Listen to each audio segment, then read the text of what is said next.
बोलिए पुरुषोत्तम भगवान की जय। बोलिए अधिक मास की जय। आज हम पुरुषोत्तम मास अधिक मास अर्थात मल मास में श्रवण करने वाले 28वें दिवस की कथा का श्रवण करेंगे। बोलिए पुरुषोत्तम भगवान की जय। जय श्री कृष्ण।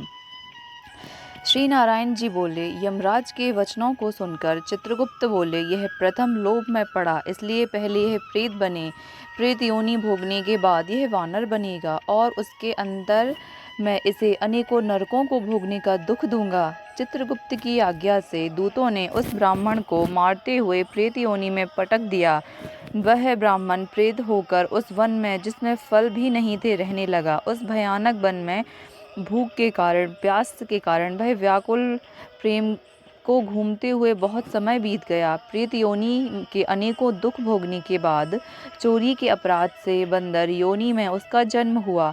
बंदर के रूप में जन्म लेकर वह जम्बूखंड के कालंजर पर्वत पर घने फल फूलाहार वृक्षों एवं शीतल जल के सरोवरों से युक्त मनोहर स्थान में विचरण करने लगा। वहाँ देवराज इंद्र का बनवाया हुआ पापनाशक एवं पुण्यवर्धक एक अनुपम सरोवर था। उसे मृग तीर्थ कहते थे। देव दुर्लभ उस तीर्थ में श्राद्ध करने से पितृगणों की सद्गति होती है। अति प्राचीन काल में इस स्थान पर दैत्यों से डरे हुए देवता पशुओं के रूप में रहकर इस कुंड में आनंद से स्नान करने लगे। इससे इसे मृगतीर्थ कहा जाने लगा। वह कृपण विप्र वानर शरीर पाकर इसी तीर्थ में रह रहा था। नारद जी ने नारायण भगवान से पूछा, हे प्रभु, त्रिलोक को पवित्र करने वाले इस मृग तीर्थ में वह पापी दुष्ट वानर कैसे निवास पा गया? इसका रहस्य जानने की मेरी बहुत अभिलाषा है। नारद जी की यह वचन सुनकर भगवान श्री नारायण जी ने कहा, हे नारद, पूर्व समय में चित्रकुंडल नाम का एक वैश्य था। उसकी तारका नाम की पतिव्रता पत्नी थी। वे दोनों भगवान पुरुषोत्तम के बहुत भक्त थे। उन्होंने भगवान पुरुषोत्तम का महीने भर व्रत किया। चित्रकुंडल ने स्त्री के साथ प्रसन्नतापूर्वक व्रत की समाप्ति की और श्रद्धापूर्वक उद्यापन की विधि को संपन्न किया। उसने उद्यापन कराया। पूजा करने के बाद वेद वेदांगों को जानने वाले ब्राह्मणों को उनकी पत्नी के साथ बुलाकर पूर्ण रूप से श्रद्धा से उद्यापन करवाया।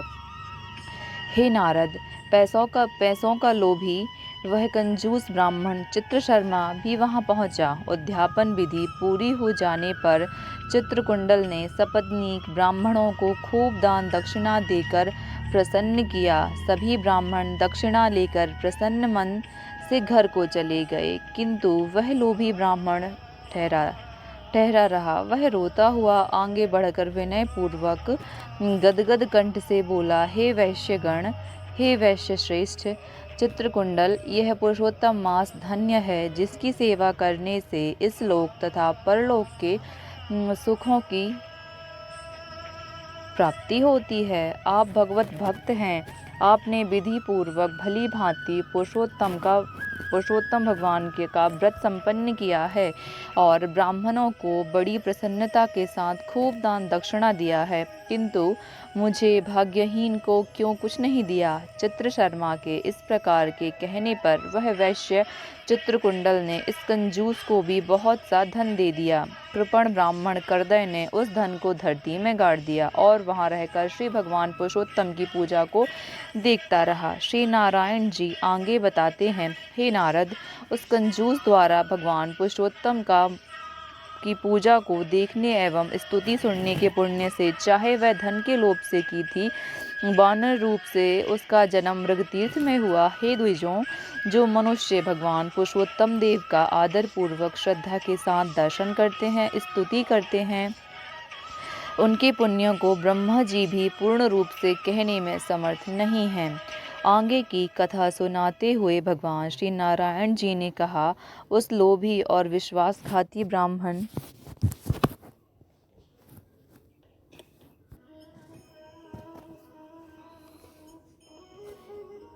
आप भगवत भक्त हैं। आपने विधि पूर्वक भली भांति भगवान पुरुषोत्तम का व्रत किया है और ब्राह्मणों को बड़ी प्रसन्नता से खूब दान दिया है, किंतु मुझे भाग्यहीन को क्यों नहीं दिया।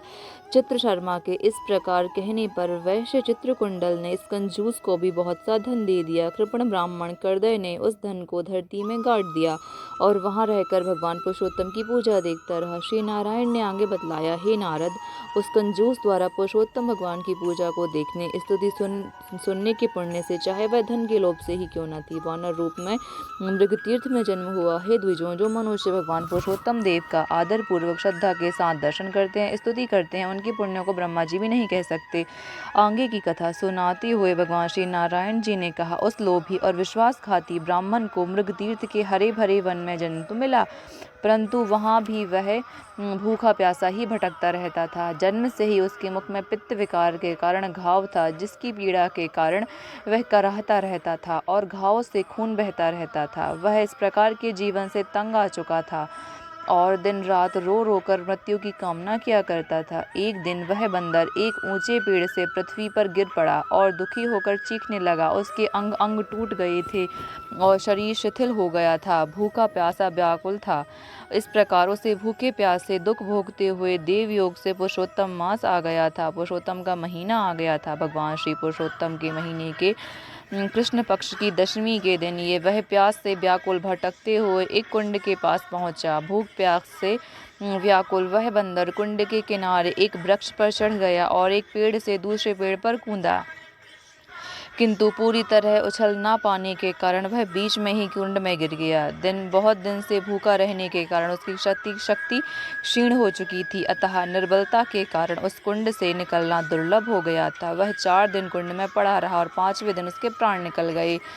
भगवान श्री नारायण जी ने आगे कहा, हे नारद, पुरुषोत्तम के महीने में तीर्थ के जल में भीगने के कारण उस वानर के समस्त पाप नाश हो गए। वह उसी समय नील कमल के समान सुंदर और दिव्य आभूषणों से विभूषित शरीर में दिखने लगा। उसी समय एक विमान जिसमें भगवान के पार्षद बैठे थे वहां आकाश से उतरे। यह देखकर वह दिव्य देहधारी वानर अत्यंत आश्चर्य करने लगा कि कहाँ तो मेरे जैसा पापी और कहाँ ये सुख। यह सुख तो किसी महान पुण्यात्मा के लिए है। इस प्रकार तरह तरह का विचार करते हुए उस ब्राह्मण उसे बड़ा ही आश्चर्य हो रहा था, परंतु उसकी कुछ समझ में नहीं आ रहा था। इति श्री पुरुषोत्तम मास महात्म्य